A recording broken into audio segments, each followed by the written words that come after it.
तो पिछले क्लास में हमने पढ़ा था रिफ्लेक्शन ऑफ लाइट, और लाइट क्या होती है, टाइप्स ऑफ मिरर्स, और उसके कुछ एप्लीकेशंस।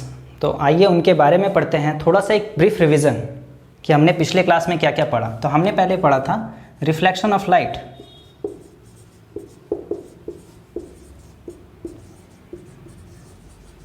रिफ्लेक्शन ऑफ लाइट, जहाँ तक हमको पता है angle of incidence, angle of reflection, ये दोनों बराबर होते हैं, और angle of incident ray, reflected ray और नॉर्मल तीनों एक ही प्लेन में होते हैं। ये अपना रिफ्लेक्टिंग सरफेस, ये इंसिडेंट रे आई, ये इंसिडेंट रे गई, यहाँ पे एक नॉर्मल एन, यहाँ पे एंगल आई, एंगल आर, ये दोनों इक्वल होते हैं due to the rules for reflection of light. यही दो रूल्स थे, ठीक है।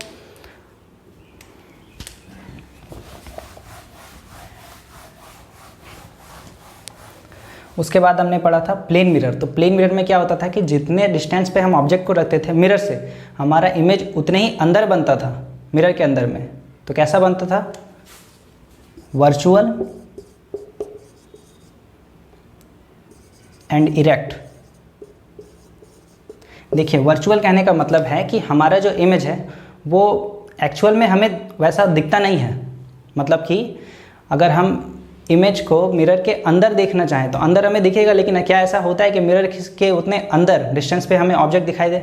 नहीं, ऐसा नहीं होता है। यानी कि वो अनुमानित है, आभास सिर्फ हमें होता है कि इमेज वहाँ पे बन रहा है। तो इसीलिए हम इमेज को कहते हैं वर्चुअल, ठीक है। और अपराइट, एक अपराइट का मीनिंग आएगा कि सीधा, यानी कि हमारा ऑब्जेक्ट अगर ऐसे रखा हुआ था और इमेज हमारा यहाँ पे बनेगा, तो दोनों का जो हाइट है वो ऑलमोस्ट सेम रहता है प्लेन मिरर में।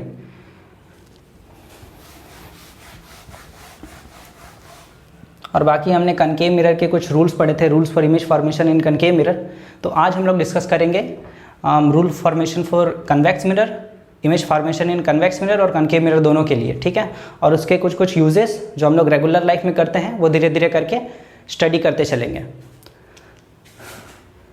तो पिछले टाइम में हमने पढ़ा था ये कनकेव मिरर के कुछ रूल्स कि जब रे ऑफ लाइट इंसिडेंट करे पैरेलली प्रिंसिपल एक्सिस के, तो रे ऑफ लाइट किधर रिफ्लेक्ट होके जाते थे, फोकस से होकर।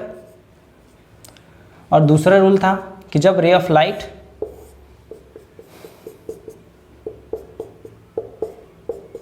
ठीक है, ये प्रिंसिपल, फोकस और ये सेंटर ऑफ कर्वेचर। तो दूसरा रूल हमारा ये था कि जब फोकस से डायरेक्टेड हो तो क्या होता था, आफ्टर रिफ्लेक्शन ये प्रिंसिपल एक्सिस के पैरेलल हो जाती है, ठीक है। इसी को कहते हैं principle of reversibility of light. यानी कि यहाँ पे क्या हो रहा था कि रे ऑफ लाइट पैरेलल आ रही थी, लेकिन आफ्टर रिफ्लेक्शन ये फोकस से होकर जाती है। और यहाँ पे क्या हो रहा था कि फोकस से डायरेक्टेड थी, यानी कि फोकस से जा रही थी, और आफ्टर रिफ्लेक्शन ये प्रिंसिपल एक्सिस के पैरेलल हो जाती है। इन दोनों का यूजेस भी हम देखेंगे आगे जाके जब हम लोग इमेज फॉर्मेशन इन कनकेव मिरर के बारे में पढ़ेंगे। तीसरा जो हमारा होता है कि जब सेंटर ऑफ कर्वेचर से डायरेक्टेड हो ray of light, centre of curvature से ऐसे, तो जिस पाथ पे जाती थी उसी पाथ पे रिट्रेस हो जाती थी, रिटर्न हो जाती थी। ऐसा इसलिए होता था क्योंकि एंगल आई और एंगल आर बराबर होते हैं रिफ्लेक्शन के रूल के लिए। तो यहाँ पे हमारा एंगल आई 0 होता है और आर भी 0 होगा। और फोर्थ रूल,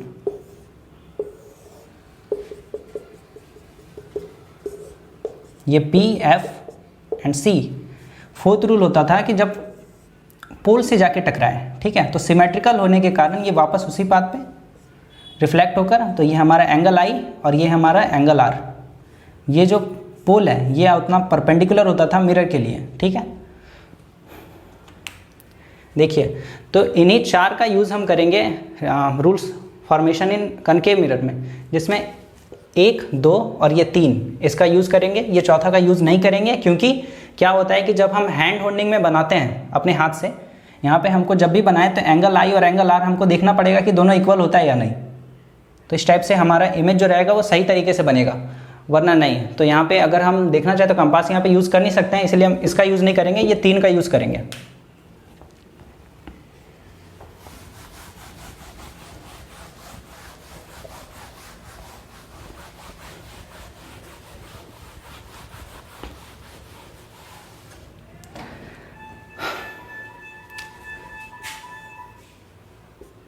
ये हमारे पास एक कनकेव मिरर हमने पॉलिश किया, ये पोल, ये फोकस और ये सेंटर ऑफ कर्वेचर। हम जानते हैं कि सेंटर ऑफ कर्वेचर और पोल का डिस्टेंस रेडियस ऑफ कर्वेचर होता है, और ये P F is equals to, यानी कि 2pf is equals to pc।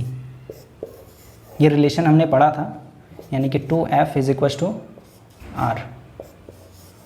ठीक है, अब देखिए ऑब्जेक्ट को हम क्या करेंगे, कभी इन्फिनिटी पे रखेंगे, यानी कि बहुत दूर पे, जब ray of light parallelly emit करे यहाँ पे रिफ्लेक्टेड सरफेस पे, और धीरे धीरे करके हम सामने लेते आएंगे तो हम देखेंगे कि क्या क्या होता है, और इसमें हम कौन कौन से कंडीशंस को अप्लाई करते हैं अपने जनरल लाइफ में, उसके बारे में भी। तो सबसे पहले केस 1 में ऑब्जेक्ट कहाँ पे रखेंगे, तो कहते हैं ऑब्जेक्ट एट इन्फिनिटी। ऑब्जेक्ट को हम इन्फिनिटी पे रखें। इन्फिनिटी एक्चुअल में कि अनंत पर, जहाँ पे हमको डिस्टेंस मेजर नहीं है। जैसे हमको सूरज का डिस्टेंस मेजर है, तो आज हम कहते हैं कि हमें सूरज का डिस्टेंस मेजर है, तो हमारा डिस्टेंस मेजर हो चुका है। लेकिन अगर कोई स्टार का डिस्टेंस अगर मेजर करना हो तो हमें नहीं पता होता है, दैट्स वाई हम कहते हैं कि वो इन्फिनिटी पे है।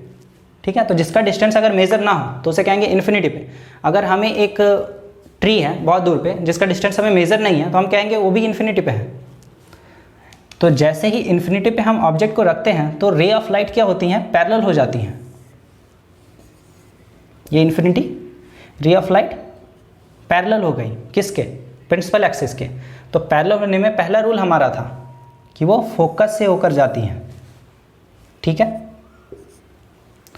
और इमेज फॉर्मेशन के लिए की पॉइंट्स हमने लिखाए थे कि पहला कि 2 मिनिमम रेज होनी चाहिए किसी भी ऑब्जेक्ट का इमेज फॉर्मेशन के लिए, 2 मिनिमम रेज, और जहाँ पे रिफ्लेक्टेड रेज मिट करेंगी वहीं पे इमेज फॉर्म होगा। ठीक है, तो एक रेज तो यहाँ पे आई, दूसरी रे ऐसे आई, रिफ्लेक्ट हुई, और ये भी फोकस से होकर। ठीक है, तो इमेज हमारा कहाँ पे बनेगा, जहाँ पे दोनों रिफ्लेक्टेड रेज मीट करेंगी, यानी कि यहाँ पर। देखिए, तो क्या इसे मतलब क्या कहते हैं, ये वर्चुअल है या रियल है। वर्चुअल के बारे में हमने पढ़ा था कि वो हमेशा मिरर के पीछे बनता है, यानी कि हमें आभास होता है, लेकिन एक्चुअल में ऐसा होता नहीं है कि मिरर के पीछे कभी इमेज बने, पॉसिबल ऐसा नहीं है। तो ये इमेज के सामने बना है, दैट्स वाई इमेज कैसा होगा, रियल। ठीक है, और कैसा होगा, इन्वर्टेड। याद रखिएगा कि जहाँ भी इमेज रियल बने वहाँ पे इमेज इन्वर्टेड बनती है। ठीक है, और जहाँ पे वर्चुअल वहाँ पे इरेक्ट। अब देखिए इमेज के साइज, पॉइंट साइज डिमिनिश्ड। ठीक है, और कहाँ पे बन रही है, position at F. Image object को हमने रखा है एट इन्फिनिटी पे, इमेज हमारा बना real, inverted, point size, diminished, और कहाँ पे बनता है, एफ पर, फोकस पर। ठीक है, ये पहला रूल था। अब देखिए, अगर ध्यान से देखें तो इसी का रूल हम इसी रूल का यूज़ हम बहुत सारी चीज़ में करते हैं, इक्विपमेंट्स में।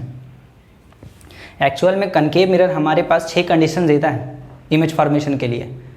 तो अगर हम इसको किसी डिवाइस में यूज़ करते हैं तो बहुत ज़्यादा ये सेंसिटिव मिरर हो जाता है, क्योंकि हर बार जब भी हम पोजीशन को चेंज करते जाएंगे हमारा इमेज फॉर्मेशन भी चेंज होता जाएगा।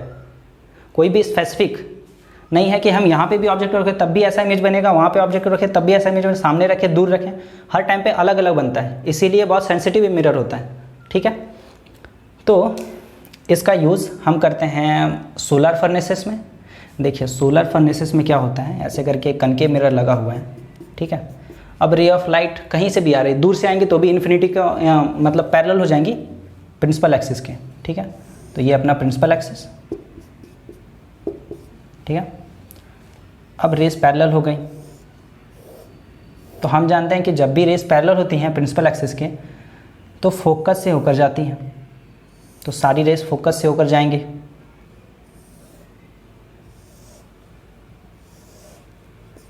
ये आई, ये गई। ठीक है, अब क्या होगा कि जितनी भी रेज आ रही थी उन सबको एक पॉइंट पे ये जाके कन्वर्स कर देता है। दैट्स वाई इसको हम कहते हैं कन्वर्जिंग मिरर, यानी कि सारे जो रेज होती हैं उनको एक पॉइंट पे जाके कन्वर्स कर दिया यहाँ पे। तो जितनी भी एनर्जी थी, ठीक है, हीट एनर्जी, उन सबको एक जगह पे जाके कन्वर्स कर दिया है। दैट्स वाई यहाँ पे जो हीट होता है वो मतलब ज़्यादा हो जाता है, ठीक है। इसीलिए इसको सोलर फर्नेसेस में यूज़ करते हैं, ठीक। और दूसरा यूज़ हमारा होता है कि आपने डिश एंटीना देखा होगा। उससे पहले हमने पिछले क्लास में पढ़ा था कि लाइट एक इलेक्ट्रोमैग्नेटिक वेव है जिसकी रेंज 400 नैनोमीटर से 700 नैनोमीटर तक होती है, ठीक है। लाइट एक इलेक्ट्रोमैग्नेटिक वेव है जिसकी रेंज 400 नैनोमीटर से लेकर 700 नैनोमीटर तक होती है, ठीक। अब ये 400 नैनोमीटर से 700 नैनोमीटर तक ये लाइट है। इस रेंज के बीच में, इलेक्ट्रोमैग्नेटिक के इस रेंज के बीच में जो वेव आएगी उसको हम लाइट कहते हैं, यानी कि हमें विजुअलाइज हो जाती है, हमें दिख जाती है। लेकिन अगर इससे नीचे हो या इसके ऊपर हो तो हमें दिखती नहीं है, तो उसको कहते हैं इलेक्ट्रोमैग्नेटिक वेव। तो वैसे ही इलेक्ट्रोमैग्नेटिक वेव जैसे रेडियो वेव्स, ठीक है, अल्ट्रावायलेट वेव्स बहुत सारी होती हैं। तो आपने डिश एंटीना देखा होगा, ये इस टाइप का एक डिश एंटीना है, ठीक है, जो एक कॉन्केव मिरर तो नहीं होता है लेकिन कॉन्केव उसका सरफेस होता है, ठीक। तो जब लाइट रेज आ रही हैं, लाइट रेज नहीं, इलेक्ट्रोमैग्नेटिक वेव्स जब भी आ रही हैं तो इस टाइप से पैरेलल हुई, ठीक है। उसके बाद ये क्या करेगा कि एक फोकस पे पॉइंट करेगा, कहीं पे सारी वेव्स को एक फोकस पे पॉइंट करेगा। और जो हमारा डिश एंटीना होता है वहाँ पे एक रिसीवर लगा हुआ होता है यहाँ पर, वो क्या करता है इन सारे वेव्स को एक जगह पे कन्वर्स करके उनको एक्सेप्ट करता है रिसीवर, तब जाके हमें कोई भी चैनल वगैरह दिखाई देने लगता है, ठीक है। तो डिश एंटीना में भी कॉन्केव मिरर का यूज़ होता है ऐसे।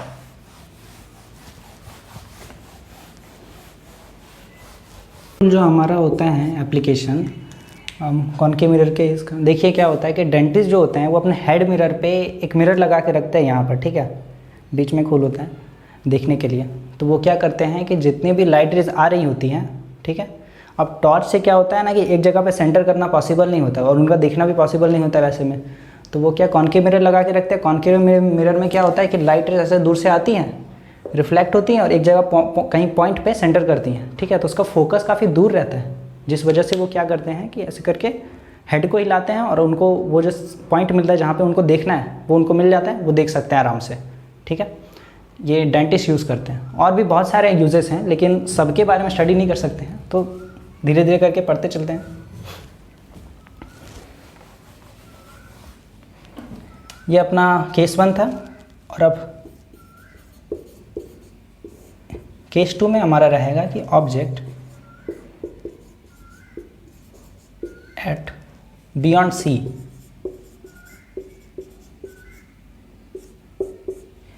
के पीछे है। अभी देखिए इन्फिनिटी पे था, अब हम सी के थोड़ा इधर रखेंगे, यानी कि इन्फिनिटी और सी के बीच में कहीं पे हम ऑब्जेक्ट को रखते हैं। तो इमेज देखते हैं कहाँ पे बनता है। तो ये कॉन्केव मिरर बना, ठीक है, ये पोल, ये फोकस और ये सेंटर ऑफ कर्वेचर। तो हमको सेंटर ऑफ कर्वेचर से कुछ इधर रखना है, बियॉन्ड रखना है, ठीक है। तो हम यहाँ पे रख देते हैं, ये हमारा ऑब्जेक्ट हुआ ए बी, ठीक है। 2 रूल्स थे कि रे ऑफ लाइट जब पैरेलल जाए तो फोकस से, सेंटर ऑफ कर्वेचर से, तो फिर उसी बात पे वापस आ जाती थी ये सब। और जहाँ पे मीट करती हैं वहीं पे इमेज फॉर्म होता है और मिनिमम 2 रेस चाहिए हमको इमेज फॉर्मेशन के लिए। तो पहली रेस तो ऐसे हम पैरेलल लेके गए, टकराई और फोकस से रिटर्न होकर आई फोकस पे, ठीक है। ये ऐसे गई थी और ऐसे रिटर्न हो गई। दूसरी रेज हम कहाँ से पास कर सकते हैं? हम फोकस से भी पास कर सकते हैं, ऐसे ले जाकर फोकस से भी पास कर सकते हैं और सेंटर ऑफ कर्वेचर से भी पास कर सकते हैं। दोनों चॉइसेस हैं हमारे पास। जो फोर्थ वाला कंडीशन था कि पोल से, वो हमको एंगल मेज़र करना पड़ेगा, इस वजह से हम यहाँ पे मेज़र नहीं करें। लेकिन अगर आप एंगल मेज़र करके चलते हैं तो वो भी सही होगा, ठीक है। तो हम ईजी रहेगा हमारे लिए सेंटर ऑफ कर्वेचर से, तो हम सेंटर ऑफ कर्वेचर को ऐसे लेके चलेंगे, ठीक है। तो सेंटर ऑफ कर्वेचर पे गई तो ये तो परपेंडिकुलर हो जाता है, जहाँ पे एंगल आई और एंगल आर दोनों इक्वल होते हैं, तो उसी बात पे रिट्रेस। तो देखिए जहाँ पे मिट करेंगी रिफ्लेक्टेड रेज वहीं पे इमेज फॉर्म होगा। तो ये अपना इमेज फॉर्म हुआ यहाँ पर, ठीक है। ए भी हमारा ऑब्जेक्ट था और बी डैश ए डैश हमारा इमेज बना। अब इमेज कैसा बना है, मिरर के आगे बना तो रियल बना, ठीक है। अब देखिए यहाँ पे उल्टा बना है, ए भी इससे ऐसे था और इधर आके, मतलब कि अगर हम ऑब्जेक्ट को ऐसे रखते हैं तो हमारा इमेज कुछ ऐसे बनेगा, तो रियल बना और इन्वर्टेड, ठीक है। उसके बाद कहाँ बना है, तो एट सी एंड एफ, ठीक है। अब नेचर कैसा है, डिमिनिश्ड है,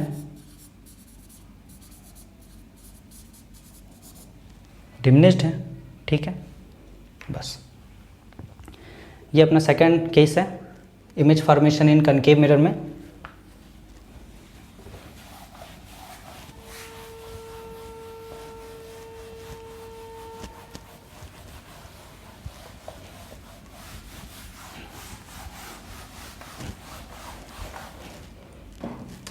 जो हमारा थर्ड केस होता है, वहाँ पे क्या होता है, ऑब्जेक्ट को हम धीरे धीरे करके सामने ही लेके आ रहे हैं मिरर के, तो ये अपना कनकेव मिरर हुआ।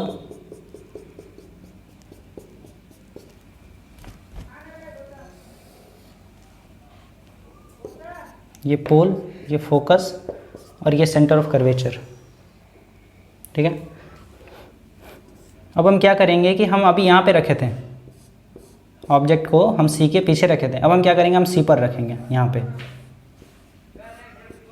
ए और बी, वही रूल्स, ये पैरेलल गई,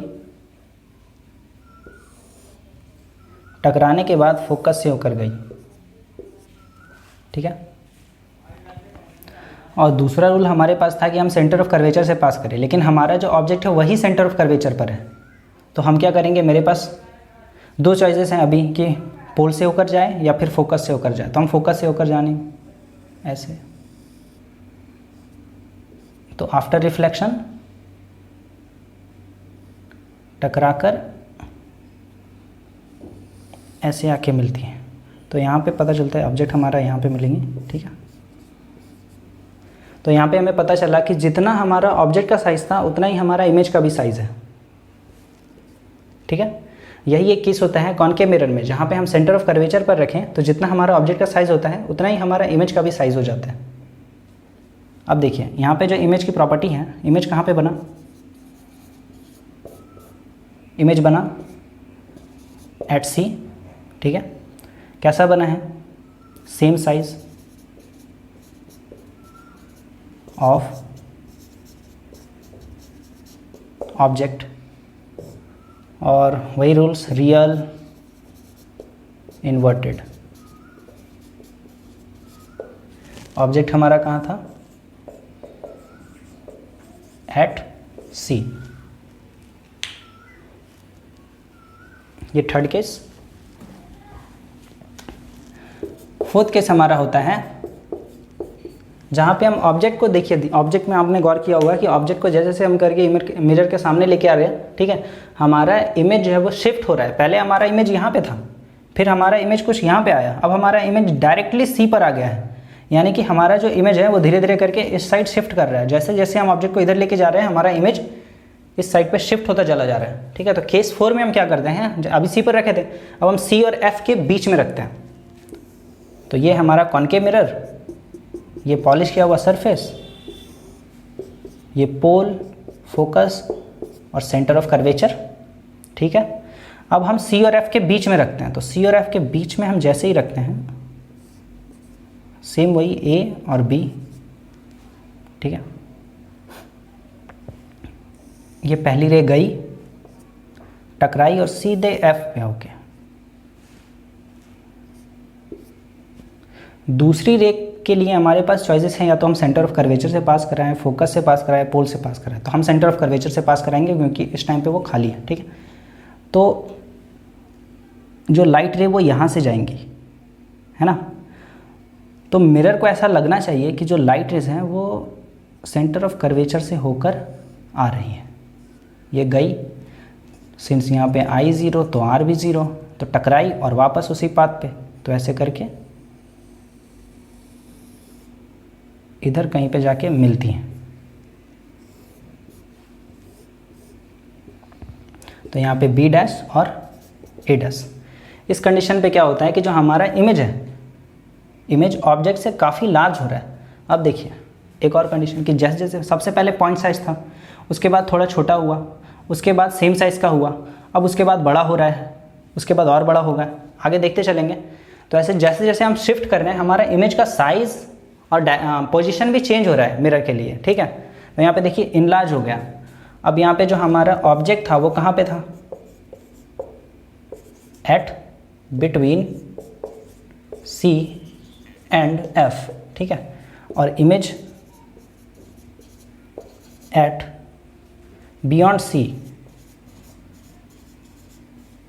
सी के पीछे बना है। और कैसे बना, क्या कहते हैं उसको, लार्ज और मैग्नीफाइड, ठीक है। सेम वही मिरर के आगे बना है तो रियल। और देखिए ए बी था, यहाँ पे बी डैश ए डैश, रियल और इन्वर्टेड।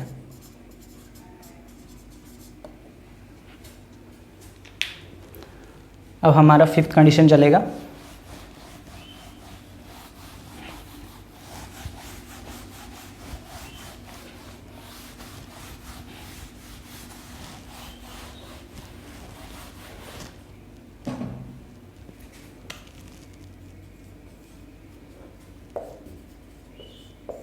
फिफ्थ केस में क्या होता है कि इमेज को और सामने लेके आएंगे, ये पोल, फोकस, सेंटर ऑफ कर्वेचर। अभी हमने सी पर रखा, फिर सी और एफ के बीच में रखा, अब हम एफ पर लेके जाएंगे। तो एफ पर हमारा ऑब्जेक्ट कुछ यहाँ पे, ए और बी, सेम रूल गई, रिफ्लेक्ट हुई और फोकस से। अब सेंटर ऑफ कर्वेचर से जब हम पास करवाएंगे तो देखिए ये रेस कभी आगे जाके मिट नहीं करेंगी। जब इसको आगे बढ़ाते जाएंगे, दो पटरी के रेल्स कभी आपस में आगे जाके मिट नहीं करती, तो ये रेस कभी आगे जाके मिट नहीं करेंगे। तो हम मानते हैं कि ये इन्फिनिट पे जाके मिट करती हैं। तो जब हम ऑब्जेक्ट को रखते हैं एफ पर तो इमेज एट इन्फिनिटी पे बनता है, ठीक है। और कैसा बनता है, रियल। जैसे भी बनेंगी तो नीचे ही बनेगी, ठीक है। तो रियल बनेगा और इन्वर्टेड, हाईली मैग्नीफाइड।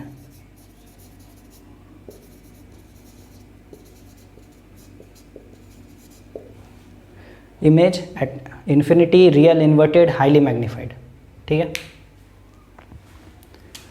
अब हमारा सिक्स्थ कंडीशन, कॉनकेव मिरर फिर से बनाया। जैसे जैसे सामने ला रहे हैं हमारा ऑब्जेक्ट अब धीरे धीरे बड़ा होता जा रहा है। यहाँ पे पहले पॉइंट साइज था, फिर थोड़ा बड़ा हुआ, फिर उससे बड़ा हुआ, कभी बराबर हो जाता है, और लास्ट में आया भाई हाईली मैग्नीफाइड, यानी कि बहुत ज़्यादा बड़ा। अब देखिए ये पोल, फोकस, सेंटर ऑफ कर्वेचर, ठीक है। एफ पर तो हमने रख दिया। अब हमारा कंडीशन बनता है कि हम एफ और पी के बीच में रखें। तो object at between F and P, F and P के बीच में जब ऑब्जेक्ट को रखते हैं तो ऑब्जेक्ट यहाँ पे मान के चलिए बनाया, सेम केस गया, रिफ्लेक्ट हुआ और फिर फोकस से होकर। दूसरा कंडीशन हमारे पास कि हम सेंटर ऑफ कर्वेचर से ले जाकर पास करवाएं, गया, जिस पाथ पे गया उसी पाथ पे रिट्रेस किया और ये पीछे चला गया। तो आप देखिए यहाँ पे कि जैसे जैसे हम आगे बढ़ते चले जा रहे हैं, ठीक है, तो ये जो दोनों रेस हैं ये और डाइवर्ज होते चली जा रही हैं। आगे बढ़ाएंगे और डाइवर्ज होगी, और आगे बढ़ाएंगे और डाइवर्ज होगी। इस टाइप से जितना आगे बढ़ा रहे हैं उतना डाइवर्ज होती चली जा रही है, तो आगे कभी जाके तो मिट करेंगे नहीं। तो ऐसा ही कंडीशन होता था हमारे पास प्लेन मिरर में। तो हम क्या करते थे, वहाँ पे पीछे, मिरर के पीछे हम रेस को बढ़ाते थे। तो यहाँ पे रेस को बढ़ाया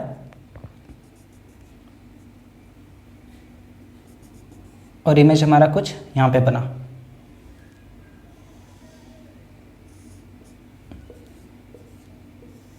ठीक है, ये ए डैश बी डैश, ये ए और बी।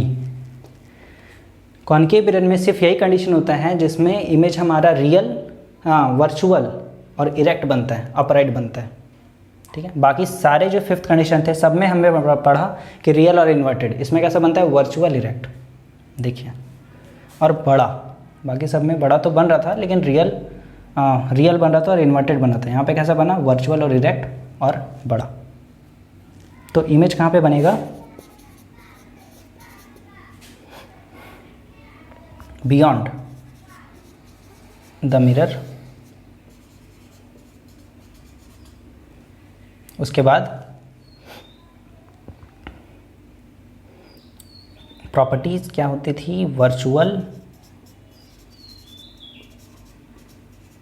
इरेक्ट और मैग्नीफाइड।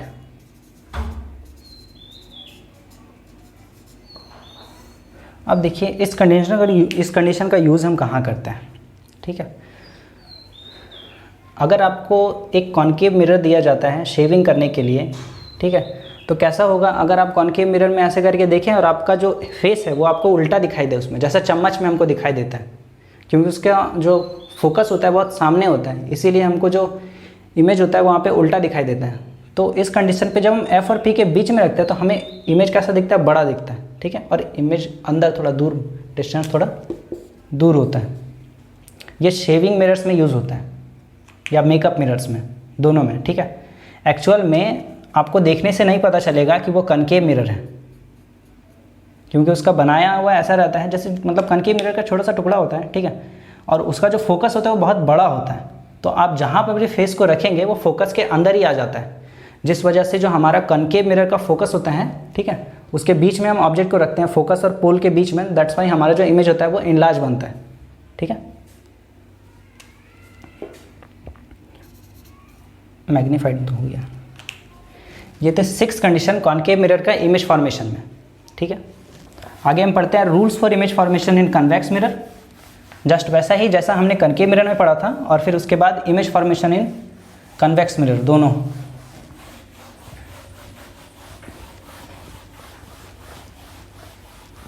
देखिए कनकेव मिरर का एक और यूज़ है, टॉर्च लाइट आपने देखा होगा, तो टॉर्च लाइट में एक कनकेव मिरर लगा होता है ऐसे, ठीक है।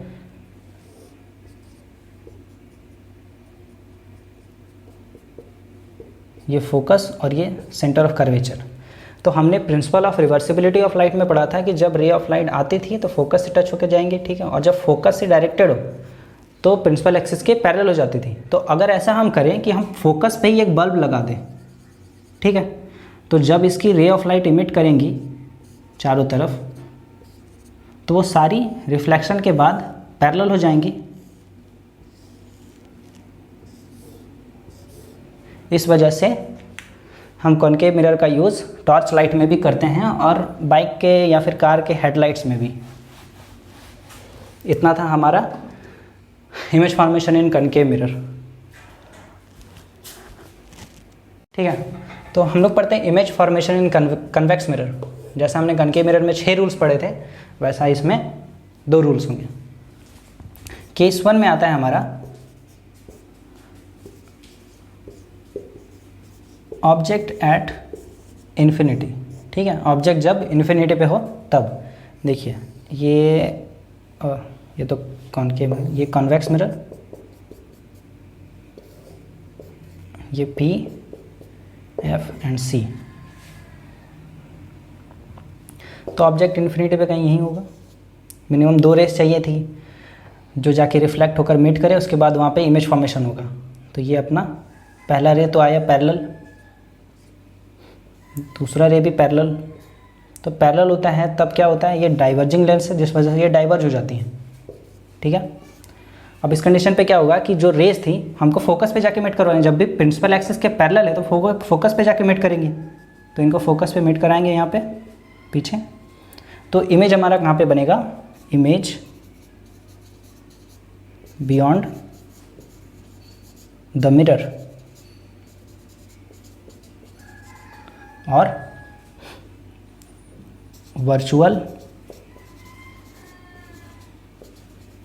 इरेक्ट डिमिनिश्ड कैसा पॉइंट साइज, ठीक है। और केस 2 हमारा है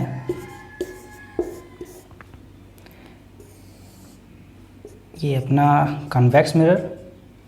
तो केस 2 में object at between infinity and the mirror, infinity और मिरर के बीच में कहीं पे जब हम ऑब्जेक्ट को रखते हैं तब कैसा बनता है, तो ये अपने पोल, ये फोकस और ये सेंटर ऑफ कर्वेचर, ठीक है।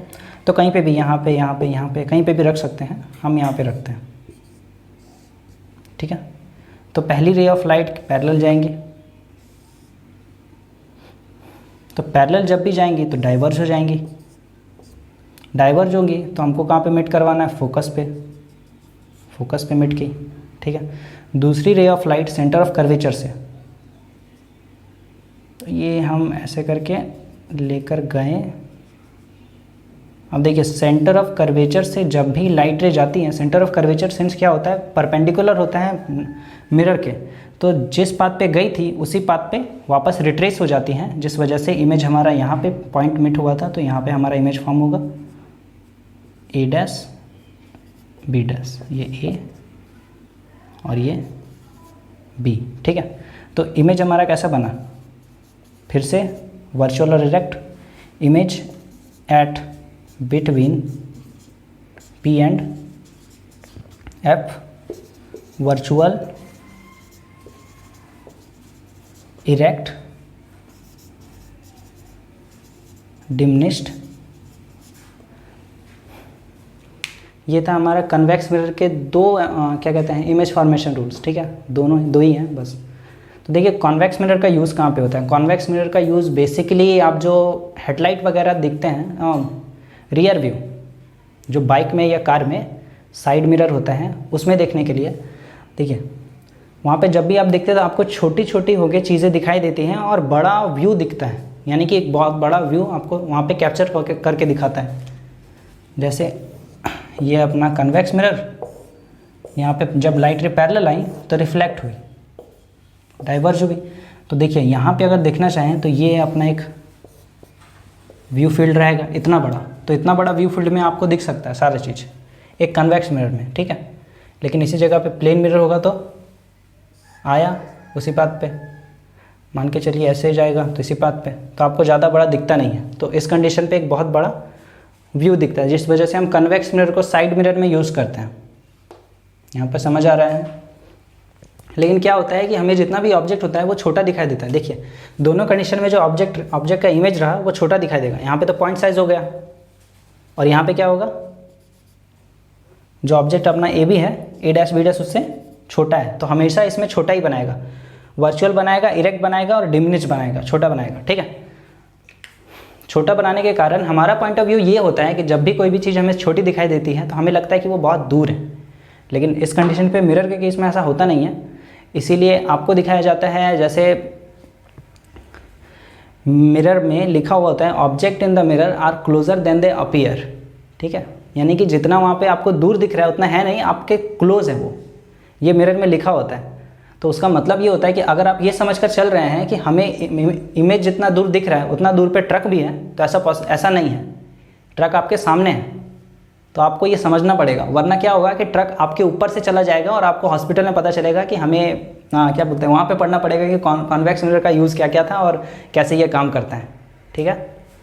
तो आज हमने जो भी पढ़ा कन्वेक्स मिरर और कनकेव मिरर के इमेज फॉर्मेशन और इसके कुछ रूल्स, इसका एक और रिवीजन चलेगा अगले क्लास में, ठीक है। और अगले बार हम लोग पढ़ेंगे रिफ्रैक्शन ऑफ लाइट के कुछ यूजेस बस। और ग्लास स्लैब में रिफ्रैक्शन कैसे होता है। रिफ्लेक्शन से थोड़ा सा अलग है रिफ्रैक्शन, कभी कभी रिफ्रैक्शन और रिफ्लेक्शन दोनों ही हो जाता है, ठीक है। वहाँ पे जो लाइट रेस थी, लाइट रेस के बारे में हमने पढ़ा कि लाइट की जो स्पीड होती है 3 × 10⁸ मीटर पर सेकेंड, वहाँ पे उसकी स्पीड में कुछ डिक्रीजेस आएंगे। लेकिन क्या स्पीड में डिक्रीजेस आती हैं या लाइट के पाथ में डिक्रीजेस आती हैं, ये सब हम लोग अगले क्लास में डिस्कस करेंगे।